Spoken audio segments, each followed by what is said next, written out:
കഴിഞ്ഞ രണ്ടാഴ്ചകളിലും മത്തായി സുവിശേഷത്തിലെ 13 മുതൽ 16 വരെയുള്ള അധ്യായങ്ങളിൽ നിന്നുള്ള സന്ദേശമായിരുന്നു നമ്മൾ ചിന്തിച്ചത്. ആ അധ്യായങ്ങളെ അടിസ്ഥാനമാക്കിയുള്ള ചില ചിന്തകളായിരുന്നല്ലോ നമ്മൾ ദിവസത്തിൽ വെക്കുകയും പറയാനൊക്കെ തുനിഞ്ഞത്. യേശു കർത്താവ് തന്റെ അടുക്കൽ വരുന്ന സകലരോടും മാനസാന്തരപ്പെടുവാനുള്ള ഒരു ആഹ്വാനം നൽകിയിരുന്നു എന്നൊന്ന് ഞാൻ കഴിഞ്ഞ ആഴ്ച പറഞ്ഞിരുന്നു. അത് സുവിശേഷങ്ങളൊക്കെ നമുക്ക് കാണാൻ കഴിയുന്നുണ്ട്. അതുകൂടാതെ തന്നെ തന്റെ ശിഷ്യന്മാരെയൊക്കെ വലിയ ജനക്കൂട്ടത്തിനിടയിൽ നിന്ന് കൂട്ടിക്കൊണ്ടുപോയി പ്രത്യേകമായിട്ട് അവരെ ഉപദേശിക്കുമായിരുന്നു എന്നും നമുക്ക് കാണാൻ കഴിയുന്നുണ്ട്. ഉപമകളിലൂടെയും പഴയ നിയമ തിരുവെഴുത്തുകളെ വിശദീകരിച്ചുമൊക്കെ യേശുക്രിസ്തു തന്റെ നിയോഗത്തെക്കുറിച്ച് അവരെ അറിയിക്കുമായിരുന്നു. അവരോട് അതിനെ കുറെയൊക്കെ വ്യക്തമാക്കുമായിരുന്നു. 12 ശിഷ്യന്മാരിൽ ഒരുവനായ പത്രോസിന് യേശുക്രിസ്തു ആരാണെന്നുള്ളതിന് കൃത്യമായ ഒരു ഉത്തരം ലഭിച്ചിരുന്നു എന്നുള്ള 16 അധ്യായത്തിലെ ആ ഒരു വാക്യം, അതും നമ്മൾ കഴിഞ്ഞ ആഴ്ച ചിന്തിച്ചതാണ്. 16 അധ്യായത്തിന്റെ 16 വാക്യത്തിൽ ഇങ്ങനെ പറയുന്നുണ്ട്, നീ ജീവനുള്ള ദൈവത്തിന്റെ പുത്രനായ ക്രിസ്തു എന്ന് ഉത്തരം പറഞ്ഞു. അതിന് മറുപടിയായി പത്രോസിന്റെ ആ വാക്കുകൾക്ക് മറുപടിയായി യേശു കർത്താവ് പത്രോസിനെ ഭാഗ്യവാൻ എന്ന് അവിടെ പ്രശംസിക്കുന്നത് കാണാൻ കഴിയുന്നുണ്ട്. ദൈവത്തിനായ മശിഹയാണ് യേശു എന്ന മഹൽ സത്യം മനസ്സിലാക്കുവാൻ ദൈവം അവന് പരിജ്ഞാനം നൽകിയത് കൊണ്ടാണ് യേശു പത്രോസിനെ ഭാഗ്യവാൻ എന്ന് സംബോധന ചെയ്തത്. എല്ലാവർക്കും ദൈവം അങ്ങനെ ഒരു അനുഭവം നൽകിയിട്ടില്ല. അവന് പത്രോസിന് അത് ലഭിച്ചു. ദൈവത്താൽ അത് പ്രാപിപ്പാൻ അവനൊരു അവസരം ലഭിച്ചതുകൊണ്ട് അവനെ ഭാഗ്യവാൻ എന്ന് സംബോധന ചെയ്തു. നമ്മൾ അന്നത്തെ സാഹചര്യം നോക്കുമ്പോൾ വിരലിൽ എണ്ണാവുന്ന ചില വ്യക്തികൾ ഒഴിച്ച് യേശു കർത്താവ് ഭൂമിയിൽ ജീവിച്ചിരുന്ന ആ കാലത്ത്, അല്ലെങ്കിൽ ആ കാലത്തുണ്ടായിരുന്ന ആർക്കും തന്നെ ആ പരിജ്ഞാനം ഉണ്ടായിരുന്നില്ല. ആരും തന്നെ അത് മനസ്സിലാക്കിയിരുന്നില്ല. മാനുഷിക ഉപദേഷ്ടാക്കന്മാരാലോ അല്ലെങ്കിൽ ഏതെങ്കിലും യുക്തി ചിന്തകളാലോ ഈ സത്യത്തെ മനസ്സിലാക്കാൻ പത്രോസിന് കഴിയുമായിരുന്നില്ല. അതാണ് ഒരു ആ ഭാഗ്യാവസ്ഥയെ നമുക്ക് മനസ്സിലാക്കാൻ കഴിയുന്നത്. അത് ബുദ്ധിപരമായ ഒരു താത്വിക വിചാരവുമായിരുന്നില്ല. അത് ആ സത്യം ദൈവത്തിൽ നിന്ന് നേരിട്ട് പത്രോസിന് വെളിപ്പെടുത്തി കിട്ടുകയായിരുന്നു എന്നുള്ളതാണ് ആ തിരുവചനം നമ്മെ അറിയിക്കുന്നത്. പരിശുദ്ധനായ ദൈവത്തിൽ നിന്ന് പുത്രനെ കുറിച്ചുള്ള പരിജ്ഞാനം പ്രാപിക്കുന്നതിനെ കുറിച്ച് യേശു കർത്താവ് തന്നെ വിശദീകരിച്ചിട്ടുണ്ട്. മത്തായി സുവിശേഷം 14 27 വാക്യത്തിൽ നമ്മൾ ഇങ്ങനെ കാണാൻ കഴിയുന്നുണ്ട്, എന്റെ പിതാവ് സകലവും എങ്കിൽ പരമേൽപ്പിച്ചിരിക്കുന്നു. പിതാവല്ലാതെ ആരും പുത്രനെ അറിയുന്നില്ല. പുത്രൻ വെളിപ്പെടുത്തി കൊടുപ്പാൻ ഇച്ഛിക്കുന്നവനുമല്ലാതെ ആരും പിതാവിനെ അറിയുന്നതുമില്ല. പിതാവ് വെളിപ്പെടുത്തി കൊടുക്കുന്ന പുത്രനും പുത്രൻ വെളിപ്പെടുത്തി കൊടുക്കുന്ന പിതാവും എത്ര മനോഹരമായിട്ടാണ് മനുഷ്യ രക്ഷയ്ക്കായുള്ള പദ്ധതി ത്രിയേക ദൈവം ഒരുക്കുന്നതെന്ന് ഈ വാക്യങ്ങളെയൊക്കെ കൂട്ടിയിണക്കുമ്പോൾ നമുക്ക് മനസ്സിലാക്കാൻ കഴിയും. യേശു കർത്താവിനെ കുറിച്ചുള്ള സത്യം അറിയുവാൻ പരിജ്ഞാനം ലഭിച്ചവരെല്ലാം ഭാഗ്യവാന്മാരാണ്. അതാണ് ആ വാക്യത്തിലൂടെ നമുക്ക് ലഭിക്കാവുന്ന ഒരു പ്രാഥമിക സന്ദേശം. യോഹന്നാന്റെ സുവിശേഷ ലേഖനത്തിലേക്ക് കടന്നു വരികയാണെങ്കിൽ 1 യോഹന്നാൻ 5 1 വാക്യത്തിൽ ഇങ്ങനെ പറയുന്നുണ്ട്, യേശുവിനെ ക്രിസ്തു എന്ന് വിശ്വസിക്കുന്നവൻ എല്ലാം ദൈവത്തിൽ നിന്നും ജനിച്ചിരിക്കുന്നു. ക്രിസ്തു എന്നുള്ള ആ വെളിപ്പാടിലേക്ക് വരുവാൻ, അത് വിശ്വസിക്കാൻ കഴിയുന്നവർ അവരെല്ലാം ദൈവത്തിൽ നിന്ന് ജനിച്ചിരിക്കുന്നു എന്നാണ് അപ്പോസ്തലനായ യോഹന്നാൻ പറയുന്നത്. യേശുവിനെ ക്രിസ്തു എന്ന് വിശ്വസിക്കുക എന്ന് വെച്ചാൽ യേശുവിനെ കുറിച്ചുള്ള ദൈവിക വെളിപ്പാട് അംഗീകരിക്കുകയും ആ സത്യത്തിൽ ആശ്രയിക്കുകയും ചെയ്യുക എന്നാണ് അതിനർത്ഥം. ആ അർത്ഥത്തിലാണ് അതിനെ മനസ്സിലാക്കുന്നത്. ക്രിസ്തുവിനെ എന്ന് വിശ്വസിക്കുമ്പോൾ ക്രിസ്തു എന്ന് വിശ്വസിച്ചുകൊണ്ട് കർത്താവിൽ ആശ്രയിച്ചുകൊണ്ട് ആ വിശ്വാസത്തിന്റെ സ്റ്റെപ്പ് മുന്നോട്ട് വെക്കുന്നവരാണ് അവർ ഭാഗ്യവാന്മാർ. മുമ്പ് സൂചിപ്പിച്ച പോലെ യേശു ക്രിസ്തുവാണെന്ന യഥാർത്ഥ വിശ്വാസം ദൈവത്തിന്റെ ഒരു ദാനമാണ്. ക്രിസ്തുവിൽ വിശ്വസിച്ച് ഏറ്റുപറയുക എന്നത് ഒരു മനുഷ്യന്റെ രക്ഷയിൽ വളരെ പ്രാധാന്യമേറിയതാണ്. കർത്താവിൽ വിശ്വസിച്ച് രക്ഷിക്കപ്പെട്ട, സ്നാനപ്പെട്ട നമുക്ക് അറിയാമല്ലോ, നമ്മളൊക്കെ അത് പരിചിതമാണല്ലോ. സത്യത്തിൽ ക്രിസ്തുവിനെ കുറിച്ചുള്ള പരിജ്ഞാനം നമ്മൾ ശരിക്കും ആഘോഷിക്കേണ്ടത് തന്നെയാണ്. ആ പരിജ്ഞാനത്തിലേക്ക് വരുമ്പോൾ കർത്താവ് അവിടെ പറയുമ്പോൾ പത്രോസ് പറയാണ്, നീ ദൈവത്തിന്റെ പുത്രനായ ജീവനുള്ള ദൈവത്തിന്റെ പുത്രനായ ക്രിസ്തു എന്ന് പറയുമ്പോൾ കർത്താവ് വലിയ അത്ഭുതത്തോടും ആശ്ചര്യത്തോടും എന്നുള്ള പോലെയാണ് പത്രോസിനെ അവിടെ ആ ഒരു പ്രശംസ കൊണ്ട് പൊതിയുന്നത് നമുക്ക് കാണാൻ കഴിയുന്നുണ്ട്. യേശു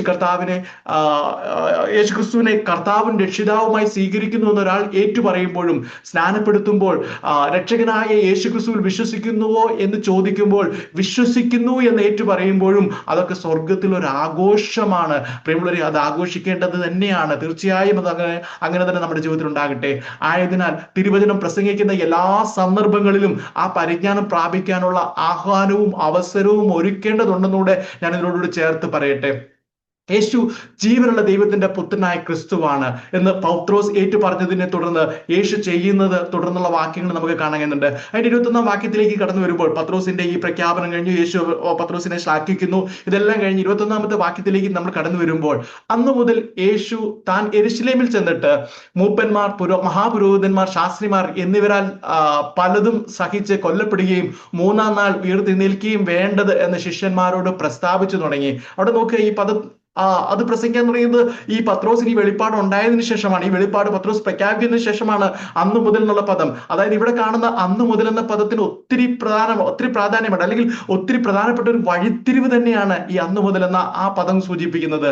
ഇതിനു മുമ്പ് യേശു തന്റെ മരണത്തെക്കുറിച്ച് പരോക്ഷമായി ഒരിക്കൽ മാത്രമേ സൂചിപ്പിച്ചിരുന്നുള്ളൂ. അത് മത്തായിയുടെ സുവിശേഷത്തിന്റെ 9-ാം അധ്യായത്തിന്റെ 15-ാം വാക്യത്തിലാണ്. അവിടെ പറയുന്നത്, യേശു അവരോട് പറഞ്ഞത് യേശു അവരോട് പറഞ്ഞത്, മണവാളൻ കൂടെയുള്ളപ്പോൾ തോഴ്മക്കാർക്ക് ദുഃഖിപ്പാൻ കഴിയുകയില്ല, മണവാളൻ പിരിഞ്ഞു പോകേണ്ടുന്ന നാൾ വരും, അന്ന് അവർ ഉപവസിക്കുമെന്നാണ് പറയുന്നത്. അവിടെ നോക്കുക, മണവാളൻ പിരിഞ്ഞു പോകേണ്ടുന്ന നാൾ, അതൊരു വളരെ വളരെ പരോക്ഷമായ ഒരു സൂചനയാണ്.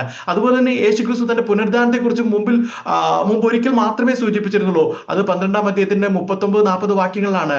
അതും കർത്താവ് പറയുന്നത് വേറൊരു പ്രത്യേക സന്ദർഭത്തിലാണ്. പരീക്ഷന്മാരോട് ഉത്തരം പറയുന്ന രീതിയിലാണ് പറയുന്നത്. അവൻ അവരോട് ഉത്തരം പറഞ്ഞത്, ദോഷവും വ്യഭിചാരമുള്ള തലമുറ അടയാളം തിരയുന്നു, യോന പ്രവാചകന്റെ അടയാളമല്ലാതെ അതിന് അടയാളം ലഭിക്കുകയില്ല. യോന കടലാനിയുടെ വയറ്റിൽ 3 രാവും 3 പകലും ഇരുന്നത് പോലെ മനുഷ്യപുത്രൻ 3 രാവും 3 പകലും ഭൂമിയുടെ ഉള്ളിലിരിക്കും. ഇതും വളരെ പരോക്ഷമായ, കൃത്യമായി പെട്ടെന്നൊന്നും മനസ്സിലാക്കാൻ കഴിയാത്ത നിലയിലുള്ള വളരെ പരോക്ഷമായുള്ള ഒരു സൂചനയാണ് എന്ന് നമുക്ക് കാണാൻ കഴിയുന്നുണ്ട്. എന്നാൽ പത്രോസിന്റെ ഈ ഏറ്റുപറച്ചിൽ തുടങ്ങി യേശു കർത്താവ് തന്റെ മരണ പുനരുദ്ധാനത്തെ കുറിച്ച് ശിഷ്യന്മാരെ പരസ്യമായും ആവർത്തിച്ചും പഠിപ്പിക്കാൻ തുടങ്ങി. അവിടെ തൊട്ട് അന്ന് മുതൽ എന്ന് പറഞ്ഞാൽ കർത്താവ് ആ കാര്യങ്ങൾ കൃത്യമായി വ്യക്തമായി തന്നെ അവരോട് പഠിപ്പിക്കാൻ തുടങ്ങി. തുടർന്നുള്ള അധ്യായങ്ങളിലും യേശു കർത്താവ് അത് തന്നെ ആവർത്തിക്കുന്നതായി കാണാം. നമുക്ക് ചില വാക്യങ്ങളിലൂടെ ഞാൻ എന്നോട് ചേർന്ന് വായിക്കട്ടെ. വളരെ റിലവന്റ് ആയതുകൊണ്ട് മാത്രം ഞാൻ ആ വാക്യങ്ങൾ വായിച്ചു പോട്ടെ. 17-ാം അധ്യായത്തിന്റെ 22-23 വാക്യങ്ങളിൽ ഇങ്ങനെ നമുക്ക് കാണുന്നുണ്ട്. അവർ ഗലീലയിൽ സഞ്ചരിക്കുമ്പോൾ യേശു അവരോട്, മനുഷ്യപുത്രൻ മനുഷ്യന്റെ കയ്യിൽ ഏൽപ്പിക്കപ്പെടുവാറായിരിക്കുന്നു, അവർ അവനെ കൊല്ലുകയും 3-ാം നാൾ അവൻ ഉയർത്തെഴുന്നേൽക്കുകയും ചെയ്യും എന്ന് പറഞ്ഞു. അവർ ഏറ്റവും ദുഃഖിച്ചു. 20-ാം അധ്യായത്തിന്റെ 18-19 വാക്യങ്ങളിലേക്ക് കടന്നു വരുമ്പോഴും നാം കാണുന്നത്, നാം യെരുശലേമിലേക്ക് പോകുന്നുവല്ലോ, അവിടെ മനുഷ്യപുത്രൻ മഹാപുരോഹിതന്മാർക്കും ശാസ്ത്രിമാർക്കും ഏൽപ്പിക്കപ്പെടും. അവർ അവന് മരണശിക്ഷ കൽപ്പിച്ച് പരിഹസിപ്പാനും തല്ലുവാനും ക്രൂശിപ്പാനും അവനെ ജാതികൾക്ക് ഏൽപ്പിക്കും. എന്നാൽ 3-ാം നാൾ അവൻ ഉയർത്തെഴുന്നേൽക്കും. 26-ാം അധ്യായത്തിന്റെ 2-ാം വാക്യത്തിലേക്ക് വരുമ്പോൾ, 2 ദിവസം കഴിഞ്ഞിട്ട് പെസഹ ആകുന്നു എന്ന് നിങ്ങൾ അറിയുന്നുവല്ലോ, അന്ന് മനുഷ്യപുത്രനെ ക്രൂശിപ്പാൻ ഏൽപ്പിക്കുമെന്ന് പറഞ്ഞു. 26-ാം അധ്യായത്തിന്റെ 12-ാം വാക്യത്തിൽ വരുമ്പോൾ, അവൾ ബഥാനിയിലുള്ള ആ സ്ത്രീ തന്റെ മേൽ പരിമള തൈലം ഒഴിക്കുന്ന സന്ദർഭത്തിൽ പറയാണ്, അവൾ ഈ തൈലം എന്റെ ദേഹത്തിന്മേൽ ഒഴിച്ചത് എന്റെ ശവസംസ്കാരത്തിനായി ചെയ്തതാകുന്നു എന്നുള്ളത്. അതും ആ സൂചന തന്നെയാണ്. ഇത് തന്റെ മരണം വളരെ അടുത്തിരിക്കുന്നു എന്നുള്ള ആ സൂചന ഇവിടെ കാണാൻ കഴിയുന്നുണ്ട്. 26-ാം അധ്യായത്തിന്റെ 21-ാമത്തെ വാക്യത്തിൽ പറയുന്നുണ്ട്, അവർ ഭക്ഷിക്കുമ്പോൾ അവൻ, നിങ്ങളിൽ ഒരുവൻ എന്നെ കാണിച്ചു കൊടുക്കുമെന്ന് ഞാൻ സത്യമായിട്ട് നിങ്ങളോട് പറയുന്നു എന്ന് പറഞ്ഞു. യൂദയെ കുറിച്ചാണല്ലോ ആ സൂചന, നമുക്കറിയാമല്ലോ.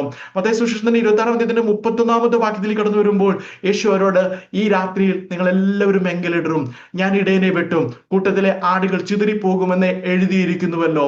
അതിന്റെ 32-ാം വാക്യത്തിൽ ഇങ്ങനെ നമുക്ക് കാണുന്നുണ്ട്, എന്നാൽ ഞാൻ ഉയർത്തെഴുന്നേറ്റ ശേഷം നിങ്ങൾക്ക് മുമ്പായി ഗലീലയിലേക്ക് പോകും. നോക്കുക, തുടർച്ചയായി അന്ന് മുതൽ കർത്താവ് താൻ മരിക്കുമെന്നുള്ള കാര്യം, താൻ അതിനുശേഷം മരണത്തിന് ശേഷം ആ മരണം കുറച്ച് ക്രൂരമായിരിക്കും, ആ മരണം വലിയ പീഡകളും പരിഹാസങ്ങളും ഒക്കെ ഏറ്റ് ക്രൂശിൽ തരച്ചുള്ളതായിരിക്കും, ആ മഹാപുരോഹിതന്മാരും മറ്റു മതമേലധ്യക്ഷന്മാരും ഒക്കെ വളരെ ഉപദ്രവിച്ചും വളരെ പരിഹസിച്ചും ഒക്കെ ആയിരിക്കും എന്നുള്ള കാര്യങ്ങൾ അതൊക്കെ കർത്താവ് പറഞ്ഞിട്ട് പറയാണ് 3-ാം നാൾ ഉയർത്തെഴുന്നേൽക്കുമെന്നുള്ള കാര്യം കൂടെ കർത്താവ് ആ ശിഷ്യന്മാരെ പഠിപ്പിക്കുന്നത് നമുക്ക് കാണാൻ കഴിയുന്നുണ്ട്.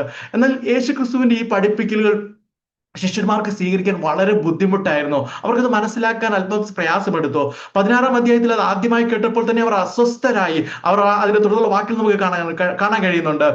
ദൈവരാജ്യത്തെക്കുറിച്ച് ജനങ്ങളോട് സംസാരിക്കാനുള്ള നിയോഗവും അശുദ്ധാത്മാക്കളെ പുറത്താക്കുവാനും സകലവിധ ദീനവും വ്യാധിയും പൊറിപ്പിക്കാനുള്ള അധികാരവും ഒക്കെ യേശു കർത്താവ് മുമ്പ് തന്നെ ശിഷ്യന്മാർക്ക് നൽകിയിരുന്നു. അവരെ അതിനായിട്ട് പറഞ്ഞു വിടുന്നുണ്ട്, നിങ്ങൾ പോയി പ്രസംഗിക്കുക, മാനസാന്തരത്തിന്റെ ദൈവവചനം പ്രസംഗിക്കാനും അതുപോലെ അശുദ്ധാത്മാക്കളെ പുറത്താക്കാനും ഒക്കെ പറഞ്ഞ് പലതവണ ശിഷ്യന്മാരെ പറഞ്ഞു വിട്ട് അവർ അതൊക്കെ പോയി ചെയ്ത് അതൊക്കെ സംഭവിച്ചു എന്ന് പറഞ്ഞ് കർത്താവിന്റെ അടുക്കൽ സന്തോഷത്തോടെ വന്ന് പറയുന്നതൊക്കെ നമുക്കറിയാമല്ലോ. മത്തായിയുടെ സുവിശേഷത്തിലെ 10-ാം അധ്യായത്തിലെ നിരവധി വാക്യങ്ങളിൽ നമുക്കത് കാണാൻ കഴിയുന്നുണ്ട്.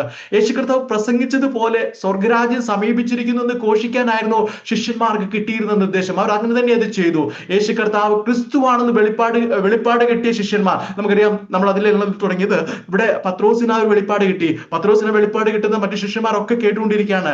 അവരെല്ലാം കർത്താവ് ശ്ലാഘിക്കുന്നത് കേട്ടപ്പോൾ അവരെല്ലാം ആ അറിവിലേക്ക് വരികയാണ്. ഇവിടെ യേശുക്രിസ്തു യേശു കർത്താവ് ക്രിസ്തു അല്ലെങ്കിൽ മശിഹ ആണെന്നുള്ള ആ വെളിപ്പാട് കിട്ടിയ ശിഷ്യന്മാർ ഇനി തുടർന്ന് ചെയ്യേണ്ടിയിരുന്നത് കർത്താവിന്റെ പുതിയ പഠിപ്പിക്കലിനെ, അന്ന് മുതൽ അവൻ പഠിപ്പിച്ച ആ പഠിപ്പിക്കലിനെ അതുപോലെ തന്നെ പ്രസംഗിക്കുകയായിരുന്നു അവർ വേണ്ടിയിരുന്നത്.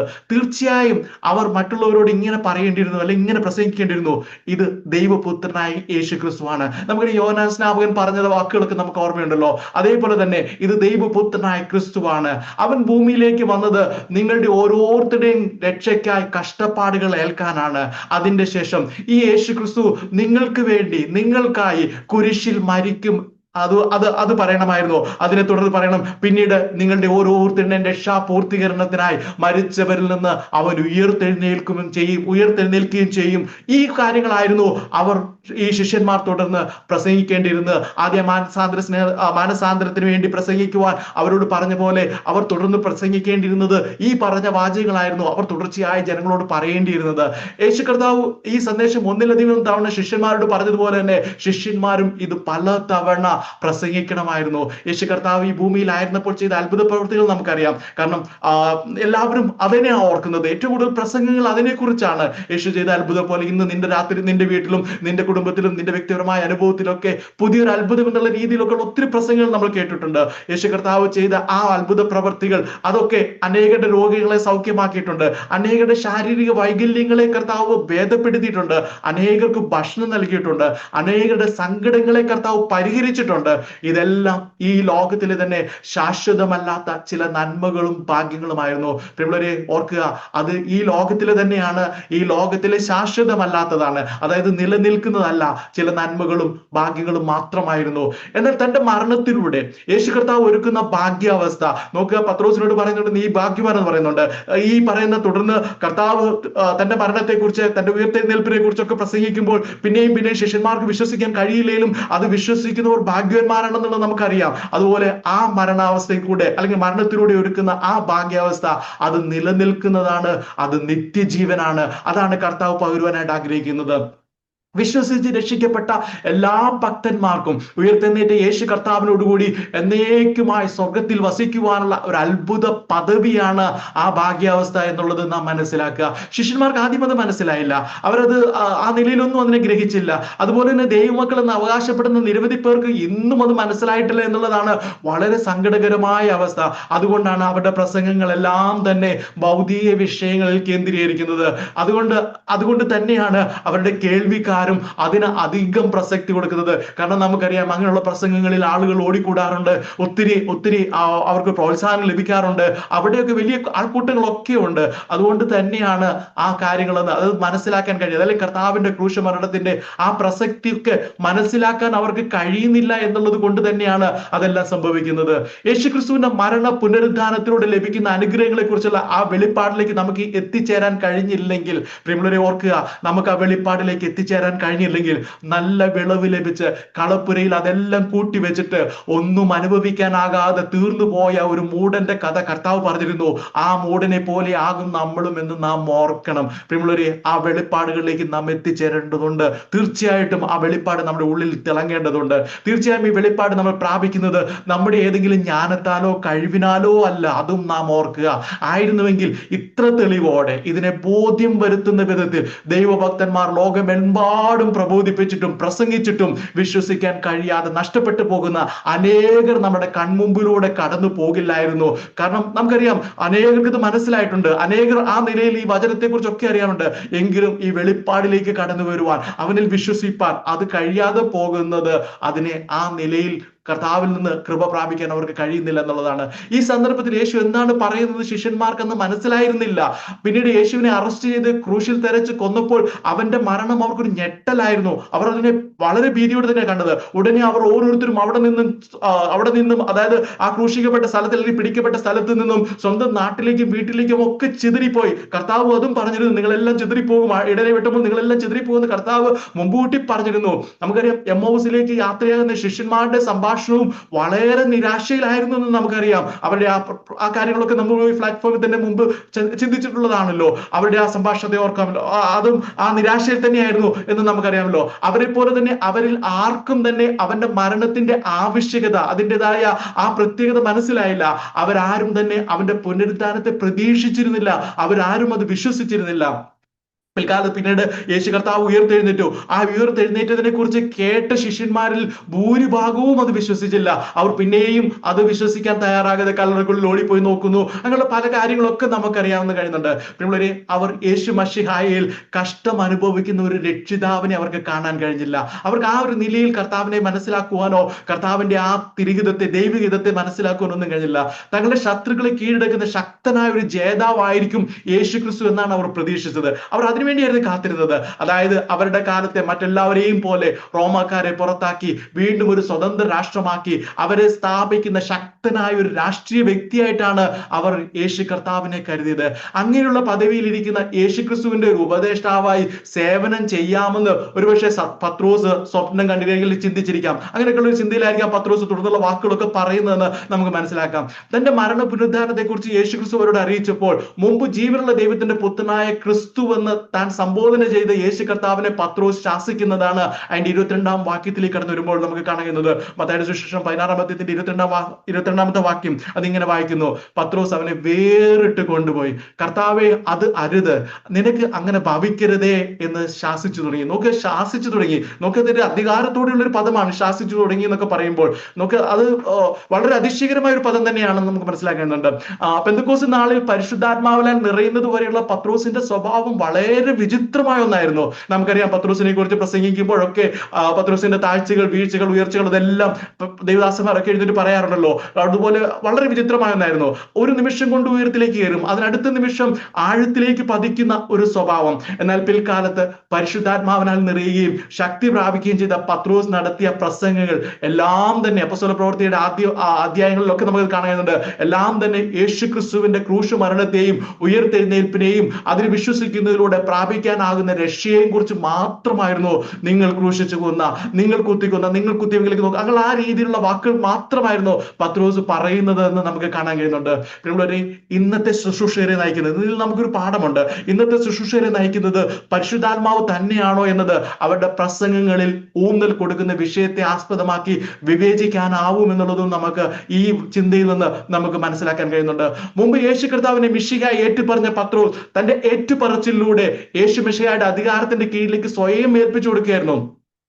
നീ ദൈവത്തിന്റെ പുത്രനായ ജീവനുള്ള ദൈവത്തിന്റെ പുത്രനായ ക്രിസ്തു ആകുന്നു എന്ന് പറയുമ്പോൾ പത്രോസ് അതിന്റെ കീഴിലേക്ക് അങ്ങ് ഏൽപ്പിച്ചു കൊടുക്കായിരുന്നോ? മശിഹയാണ്, രാജാവാണ്, അധികാരമുള്ളവനാണ്, കർത്തൃത്വമുള്ളവനാണ്, ഈ കാര്യങ്ങളെല്ലാം സമ്മതിച്ചുകൊണ്ട് അങ്ങ് ഏൽപ്പിച്ചു കൊടുക്കായിരുന്നു. എന്നാൽ യേശു ക്രിസ്തു തന്റെ നിയോഗത്തെ കുറിച്ച് വിവരിച്ചപ്പോൾ യേശു ക്രിസ്തുവിനെ കുറിച്ചുള്ള ദൈവഹിതത്തെ കുറിച്ച് യേശു ക്രിസ്തുവിനേക്കാൾ കൂടുതൽ അറിയാമെന്ന ഭാവത്തിലായിരുന്നു പത്രോസ് അവിടെ സംസാരിക്കുന്നത് നമുക്ക് കാണുന്നത്. നമ്മുടെയൊക്കെ പ്രാർത്ഥനകളിലെ ചില ആജ്ഞകളും പ്രയോഗങ്ങളും ഒക്കെ ഞാനത് ഒന്നുകൂടെ ആവർത്തിച്ച് പറയട്ടെ. നമ്മളൊക്കെ പ്രാർത്ഥിക്കാറുണ്ട്, കൂട്ടങ്ങളിലും വ്യക്തിപരമായൊക്കെ നമ്മൾ പ്രാർത്ഥിക്കാറുണ്ട്. നമ്മുടെയൊക്കെ പ്രാർത്ഥനകളിലെ ചില ആജ്ഞകളും പ്രയോഗങ്ങളും ഒക്കെ കേൾവിക്കാരിൽ ആവേശം ഉണർത്തുമെങ്കിലും ദൈവത്തിന് അതിൽ പ്രസാദമുണ്ടോ എന്നുള്ളതും നാം പരിശോധിക്കേണ്ടിയിരിക്കുന്നു. ആ ഹിതത്തിൽ അല്ലെങ്കിൽ ദൈവത്തിന്റെ മുമ്പാകത്താണ് ദൈവത്തിന്റെ ഹിത അല്ലെങ്കിൽ ദൈവത്തിന്റെ ആ കരുണയ്ക്കായുള്ള ഒരു പ്രാർത്ഥനയാണോ നമ്മുടെ പ്രാർത്ഥന, നമ്മുടെ ഉള്ളിൽ നിന്ന് വരുന്ന പ്രാർത്ഥന എന്നുള്ളത് നാം പരിശോധിക്കണം. ഇവിടെ യേശു കർത്താവ് ഉയർത്തെഴുന്നേറ്റ ശേഷം സംശയാലുവായ തോമസിനോട് പറയുന്ന വാക്കുകൾ നമുക്കറിയാം. നിന്റെ വിരൽ ഇങ്ങോട്ട് നീട്ടി എന്റെ കൈകളെ കാണുക, നിന്റെ കൈ നീട്ടി എന്റെ വിലാപ്പുറത്തിടുക, അവിശ്വാസിയാകാതെ വിശ്വാസിയായിരിക്കുക എന്ന് പറഞ്ഞതിന് മറുപടിയായി തോമസ് പറയുന്നത് തീർച്ചയായിട്ടും ദൈവഭക്തന്മാർ അനുകരിക്കേണ്ടുന്ന ഒരു മാതൃകയാണെന്നുള്ളത്, അല്ലെങ്കിൽ ഒരു മാതൃക തന്നെയാണ്. നമുക്ക് ആ വാക്യം ഇങ്ങനെയാണ്. യോഹന്നാന്റെ സുവിശേഷം 20-ാം അധ്യായത്തിന്റെ 28-ാമത്തെ വാക്യത്തിൽ തോമസ് അവനോട് എന്റെ കർത്താവും എന്റെ ദൈവവുമായുള്ളവേ. പ്രിയമുള്ളവരെ, ആ ഒരു ഏറ്റുപറച്ചിലും സമർപ്പണവും നമ്മുടെ എല്ലാം ജീവിതത്തിൽ ഉണ്ടാകട്ടെ. ആ വലിയൊരു ആഴം നമ്മുടെ ജീവിതത്തിൽ ഉണ്ടാകട്ടെ. യേശുവിനെ കുറിച്ചുള്ള ദൈവീകത അറിയാമെന്നുള്ള ഭാവത്തിൽ യേശു ക്രിസ്തുവിനെ ശാസിക്കുന്നത് പോലെ തന്നെ അധിക്ഷേപിക്കുന്ന മറ്റൊരു കാര്യം കൂടെ ഈ വേദഭാഗത്ത് നമുക്ക് കാണുന്നുണ്ട്. ഇവിടെ പത്രോസ് ശാസിച്ചതിനെ തുടർന്ന് യേശു കർത്താവ് പത്രോസിനെ ശാസിച്ചതിന്റെ മൂർച്ച അതുപോലെ അത് അതിശയിക്കുന്ന ഒരു പദം തന്നെയാണ്. മുമ്പ് യേശു ക്രിസ്തു പത്രോസിനെ ഭാഗ്യവാൻ എന്ന് വിളിച്ചതാണ്. കൂടാതെ അവന് ലഭിക്കുന്ന വെളിപ്പാടുകൾ സ്വർഗസ്ഥനായ പിതാവിൽ നിന്നാണെന്നും കർത്താവ് അവിടെ അറിയിക്കുന്നുണ്ട്. എന്നാൽ യേശു ഇപ്പോൾ പറയുന്നത് അതിന്റെ 23-ാം വാക്യത്തിലേക്ക് കടന്നു വരുമ്പോൾ അവിടെ നമുക്ക് കാണുന്നത്, അവനോ തിരിഞ്ഞ് പത്രോസിനോട് സാത്താനെ എന്നെ വിട്ടുപോ, നീ എനിക്ക് ഇടർച്ചയാകുന്നു, നീ ദൈവത്തിൻ്റെതല്ല മനുഷ്യരുടേതത്രേ കരുതുന്നത് എന്ന് പറഞ്ഞു. തന്റെ ശിഷ്യന്മാരിൽ ആരെയും യേശു കർത്താവ് ഇത്ര പരുഷമായി ശാസിച്ചിട്ടില്ല. ചിലരെയൊക്കെ ശാസിക്കുകയും ചിലരുടെയൊക്കെ കുറവുകളൊക്കെ ദൈവം കർത്താവ് ചൂണ്ടിക്കാണിക്കുകയും അവരൊക്കെ കൂട്ടത്തിൽ നിർത്തുകയും ഇത്രയ്ക്ക് പരുഷമായ നിലയിൽ കർത്താവ് ആരെയും ശാസിച്ചില്ല. ചുംബനം കൊണ്ട് തന്നെ ഒറ്റക്കെടുക്കാൻ വന്ന യൂദയോടും പറഞ്ഞ വാക്കുകൾ നമുക്കറിയാം. അവിടെയൊന്നും ഇങ്ങനെയുള്ള ഇത്രയും വലിയൊരു ശാസനയും നമുക്ക് അവിടെ കാണാൻ കഴിയുന്നില്ല. ദൈവത്തിന്റെ വെളിപ്പാടുകളെ പറഞ്ഞ പത്രോസിനെ ഒരു നിമിഷത്തിൽ സാത്താന്റെ ഇഷ്ടങ്ങളെ പറയുന്നവനായി മാറിയപ്പോൾ സംഭവിച്ച ആ കാര്യമാണ് നമുക്ക് കാണുന്നത്. ഇവിടെ നമുക്കറിയാം, മുമ്പുള്ള വാക്യങ്ങൾ അല്ലെങ്കിൽ 16-ന്റെ തുടക്കത്തിൽ നമുക്ക് കാണുന്നത്, നീ ഭൂമിയിൽ കെട്ടുന്നതൊക്കെയും സ്വർഗത്തിൽ കെട്ടപ്പെട്ടിരിക്കും, നീ ഭൂമിയിൽ അഴിക്കുന്നതൊക്കെയും സ്വർഗത്തിൽ അഴിഞ്ഞിരിക്കും എന്ന കൃപയോടുകൂടെ സ്വർഗരാജ്യത്തിന്റെ താക്കോൽ കർത്താവിൽ നിന്നും ലഭിച്ച പത്രോസിന്റെ വലിയ പരാജയമാണ് നമുക്ക് ഈ വാക്യങ്ങളിൽ നമുക്ക് കാണാൻ കഴിയുന്നത്. യോഹന്നാൻ സ്നാപകന്റെ കൈക്കീഴിൽ സ്നാനപ്പെട്ട് തുടർന്ന് 40 ദിവസത്തോളം പ്രാർത്ഥനയിലും ഉപവാസത്തിലുമായിരുന്ന യേശു കർത്താവിനെ പരീക്ഷിക്കാൻ അടുത്തു വന്ന പിശാചിനെയും കർത്താവ് ഇതുപോലെ തന്നെ ശാസിക്കുന്നുണ്ട്. ആ ഭാഗം നമുക്കറിയാം. മത്തായി സുവിശേഷം 4-ന്റെ 10-ാമത്തെ വാക്യത്തിലാണ്. ആ വാക്യം മാത്രം ഞാൻ വായിക്കട്ടെ. യേശു അവനോട്, സാത്താനെ എന്നെ വിട്ടുപോ, നിന്റെ ദൈവമായ കർത്താവിനെ നമസ്കരിച്ച് അവനെ മാത്രമേ ആരാധിക്കാവൂ എന്ന് എഴുതിയിരിക്കുന്നുവല്ലോ എന്ന് പറഞ്ഞു. ഇവിടെ സാത്താൻ എന്ന പേരിന്റെ അർത്ഥം എതിരാളി അല്ലെങ്കിൽ പ്രതിയോഗി എന്നുള്ളതാണ്. ആ നിലയിലാണ് ആ സംബോധന ചെയ്യുന്നത്. യേശുക്രിസ്തു ക്രൂശിൽ മരിക്കുന്നതിൽ നിന്നും അവനെ തടയുന്നതിലൂടെ അല്ലെങ്കിൽ തടയാൻ ശ്രമിക്കുന്നതിലൂടെ പത്രോസ് ഇവിടെ യേശുക്രിസ്തുവിനെ എതിർക്കുകയായിരുന്നു. അതുകൊണ്ടാണ് കർത്താവ് അവനെ ആ നിലയിൽ തന്നെ ശാസിച്ചത്. ഇവിടെ പത്രോസിനെയും സാത്താൻ എന്ന് വിളിച്ച് ശാസിക്കുന്നതിലൂടെ കർത്താവ് ഒരു കാര്യം വളരെ സ്പഷ്ടമായി വ്യക്തമാക്കിയായിരുന്നു. ഈ ലോകത്തിലെ അധികാരങ്ങളും ഉന്നമനവും ലക്ഷ്യം വെക്കുന്നവർ ദൈവത്തിൽ നിന്നും അകന്നു പോകും. അവർ ദൈവത്തിനെ എതിർക്കുന്നവരായിത്തീരും. ആ അധികാരങ്ങളിലേക്ക് നമുക്കറിയാം, ഈ ലോകത്തിലെ അധികാരങ്ങളും ഉന്നമനവും ലക്ഷ്യം വെക്കുന്ന നിരവധി പ്രസംഗങ്ങൾ അല്ലെങ്കിൽ അതിനെ ന്യായീകരിക്കുന്ന നിരവധി പ്രസംഗങ്ങൾ കഴിഞ്ഞ ചില ആഴ്ചകൾ നമ്മൾ കേട്ടിട്ടുണ്ടാവും. ചില കൺവെൻഷൻ വേദികളിൽ നമ്മൾ അത് കേട്ടിട്ടുണ്ട്. ചിലർ വ്യക്തിപരമായി കഴിഞ്ഞ ഇലക്ഷനോട് തുടർന്ന് നമുക്ക് കഴിഞ്ഞ കൺവെൻഷനോട് ചേർന്ന പല കാര്യങ്ങളും നമുക്കറിയാം. അതൊക്കെ ഞാൻ സ്പഷ്ടമാക്കാൻ ഞാൻ ആഗ്രഹിക്കുന്നില്ല. അന്നേരം അങ്ങനെയുള്ള അല്ലെങ്കിൽ അതിനെ ന്യായീകരിക്കുന്ന നിരവധി പ്രസംഗങ്ങളൊക്കെ ഈ ആഴ്ചകളിൽ നമ്മൾ കേട്ടിട്ടുണ്ട്. എന്നാൽ പ്രിയരെ ഓർക്കുക, ദൈവത്തോട് യോജിക്കാൻ കഴിയാത്തവർക്ക് ദൈവരാജ്യത്തിൽ പങ്കില്ല. അവർ ലോകത്തോട് കൂടിയോ അതിനു മുമ്പോ അവർ നശിച്ചു പോകുമെന്നുള്ളത് ദൈവവചനം വളരെ വ്യക്തമാക്കുന്നുണ്ട്. കർത്താവിന്റെ ശിഷ്യനായ യോഹന്നാൻ തന്റെ ലേഖനത്തിൽ ലോകത്തോട് പൊരുത്തപ്പെടുന്നവരെ കുറിച്ച് പറയുന്നുണ്ട്. 1 യോഹന്നാൻ 2-ന്റെ 16-17 വാക്യങ്ങൾ ഇങ്ങനെയാണ് പറയുന്നത്: ജഡമോഹം, കൺമോഹം, ജീവനത്തിന്റെ പ്രതാപം, ഇങ്ങനെ ലോകത്തിലുള്ളത് എല്ലാം പിതാവിൽ നിന്നല്ല, ലോകത്തിൽ നിന്ന് അത്രയാകുന്നു. ലോകവും അതിന്റെ മോഹവും ഒഴിഞ്ഞു പോകുന്നു, ദൈവേഷ്ടം ചെയ്യുന്നവനോ എന്നേക്കും ഇരിക്കുന്നു. യാക്കോബിന്റെ ലേഖനത്തിലേക്ക് വരുമ്പോൾ യാക്കോബ് ഇതിനെ കുറച്ചുകൂടി കഠിനമായ ഭാഷയിലാണ് വിശദീകരിക്കുന്നത്. 4-ന്റെ 4-ാം വാക്യത്തിൽ ഇങ്ങനെ പറയുന്നുണ്ട്: വ്യഭിചാരിണികളായുള്ളവരെ, ലോകസ്നേഹം ദൈവത്തോട് ശത്രുത്വമാകുന്നു എന്ന് നിങ്ങൾ അറിയുന്നില്ലയോ? ആകയാൽ ലോകത്തിന്റെ സ്നേഹിതനാകുവാൻ ഇച്ഛിക്കുന്നവനെല്ലാം ദൈവത്തിന്റെ ശത്രുവായി തീരുന്നു. ആ വാക്യം അതാണ് പറയുന്നത്. അതിന് ഞാൻ വിശദീകരിക്കാൻ ആഗ്രഹിക്കുന്നില്ല. അതിന്റെയൊക്കെ അർത്ഥം വളരെ കൃത്യമായിട്ടും വളരെ പെട്ടെന്ന് നമുക്കൊക്കെ ആഗ്രഹിക്കാനാവുന്നതാണല്ലോ. ദൈവത്തിൽ നിന്നും വലിയ അനുഗ്രഹവും പ്രശംസയും നേടിയ പത്രോസ് എത്ര പെട്ടെന്നാണ് ദൈവത്തിന്റെ ശത്രുവായി മാറിയത്. ദൈവഹിതത്തെ അറിയുവാനും അതിനെ പിന്തുടരുവാനും കഴിയുക എന്നത് തീർച്ചയായും ഒരു ഭാഗ്യം തന്നെയാണ്. പിൽക്കാലത്ത് പരിശുദ്ധാത്മാവിൽ നിറഞ്ഞ പത്രോസ് ദൈവരാജ്യത്തിന് വേണ്ടി, ദൈവഹിതത്തിന് വേണ്ടി വലിയ ഉത്സാഹത്തോടെ പ്രവർത്തിക്കുന്നത് അപ്പോസ്തല പ്രവർത്തികളുടെ പുസ്തകത്തിൽ രേഖപ്പെടുത്തിയിട്ടുണ്ട്. ഇന്ന് നാം ചെയ്യേണ്ടത് ദൈവത്തിനുള്ളത് നമ്മെ അറിയിച്ചു തന്നുകൊണ്ട് നമ്മെ സകല സത്യത്തിൽ നടത്തുന്ന ആ പരിശുദ്ധാത്മാവിനാൽ നിറയണമെന്നുള്ളതാണ്. പ്രിയമുള്ളവരെ, അവിടെ നിന്നാണ് നമുക്ക് കർത്താവിനുള്ളതിലേക്ക്, ദൈവഹിതത്തിലേക്ക്, ദൈവത്തിന്റെ ആ ആജ്ഞകളിലേക്കും അനുസരണത്തിലേക്കും ഒക്കെ നമുക്ക് ചെല്ലാൻ കഴിയുന്നത്. അതിനായി നാം വളരെ പ്രാർത്ഥിക്കേണ്ടിയിരിക്കുന്നു. മുമ്പ് ഞാൻ പറഞ്ഞതുപോലെ ദൈവസന്നിധി താഴ്മയോടെ അത് നമുക്ക് വേണമെന്നുള്ള വലിയ ആഗ്രഹത്തോടെ ആ കരുണയ്ക്കായി നാം പ്രാർത്ഥിക്കേണ്ടിയിരിക്കുന്നു. നമ്മളെ നേർവഴിക്ക് നടത്തുന്ന പരിശുദ്ധാത്മാവിന്റെ ശബ്ദം നമുക്ക് കേൾക്കാൻ കഴിഞ്ഞില്ലെങ്കിൽ പ്രിയരെ, നമ്മുടെ വഴികൾ ദൈവത്തിൽ നിന്ന് നമ്മെ അകറ്റുന്നതായി തീരും. നമുക്ക് വഴികളുണ്ട്, തീർച്ചയായും നമ്മൾ പോകുന്നുണ്ട്, തീർച്ചയായും നമ്മൾ ചിന്തിക്കുന്ന ആത്മീക പാതയിലാണ് പ്രിയമുള്ളവരെ. പക്ഷേ നാം പരിശുദ്ധാത്മാവിന്റെ ശബ്ദം കേട്ടിട്ടല്ല നാം പോകുന്നതെങ്കിൽ, പരിശുദ്ധാത്മാവിന്റെ ഹിതപ്രകാരമല്ല നാം പോകുന്നതെങ്കിൽ നമ്മുടെ വഴികൾ ദൈവത്തിൽ നിന്ന് നമ്മളെ അകറ്റുന്നതായി തീരുമെന്ന് നാം ഓർക്കുക. പൗലോസ് കൊലോസ്യർക്കുള്ള ലേഖനത്തിൽ ഇപ്രകാരം പറയുന്നുണ്ട്. കൊലോസ്യർ 3-ന്റെ 1-2 വാക്യങ്ങൾ: ആകയാൽ നിങ്ങൾ ക്രിസ്തുവിനോടുകൂടി ഉയർത്തെഴുന്നേറ്റിരിക്കുന്നുവെങ്കിൽ ക്രിസ്തു ദൈവത്തിന്റെ വലത്ത് ഭാഗത്ത് ഇരിക്കുന്നതുമായ ഉയരത്തിൽ ഉയരത്തിലുള്ളത് തന്നെ അന്വേഷിപ്പീൻ, ഭൂമിയിലുള്ളതല്ല ഉയരത്തിലുള്ളത് തന്നെ ചിന്തിപ്പീൻ. നമുക്ക് ലക്ഷ്യം അവിടെയാണ്. ഉയരത്തിലുള്ള കർത്താവിന്റെ ആ ഇടത്തിലേക്ക്, കർത്താവിന്റെ കാര്യങ്ങളിലേക്ക്, കർത്താവിന്റെ ഹിതങ്ങളിലേക്ക്, കർത്താവിനെ അനുസരിപ്പാനായിട്ട്, അതിനുവേണ്ടി മാത്രമാണ് നമ്മുടെ ലക്ഷ്യങ്ങൾ. മരിച്ച് ഉയർത്തെഴുന്നേറ്റ് ഉയരത്തിലേക്ക് പോയ യേശു കർത്താവ് ഉയരത്തിൽ നിന്ന് നമുക്കായി അയച്ചു തന്ന പരിശുദ്ധാത്മാവിന്റെ വാക്കുകൾക്ക് ചെവി കൊടുത്ത് അനുഗ്രഹിക്കപ്പെട്ട ഒരു ക്രിസ്തു ജീവിതം നയിപ്പാൻ ഈ തിരുവചന ചിന്ത കേൾക്കുന്ന നമുക്ക് എല്ലാവർക്കും ഉണ്ടാകട്ടെ എന്ന് ഞാനും പ്രാർത്ഥിക്കുന്നു. പ്രിയമുള്ളവരെ, ഇന്ന് രാത്രി ഞാൻ ഇവിടെ കൺക്ലൂഡ് ചെയ്യട്ടെ. ദൈവം ഈ വചനങ്ങളെ നമ്മെ എല്ലാവരെയും അനുഗ്രഹിക്കുമാറാകട്ടെ. ആമേൻ.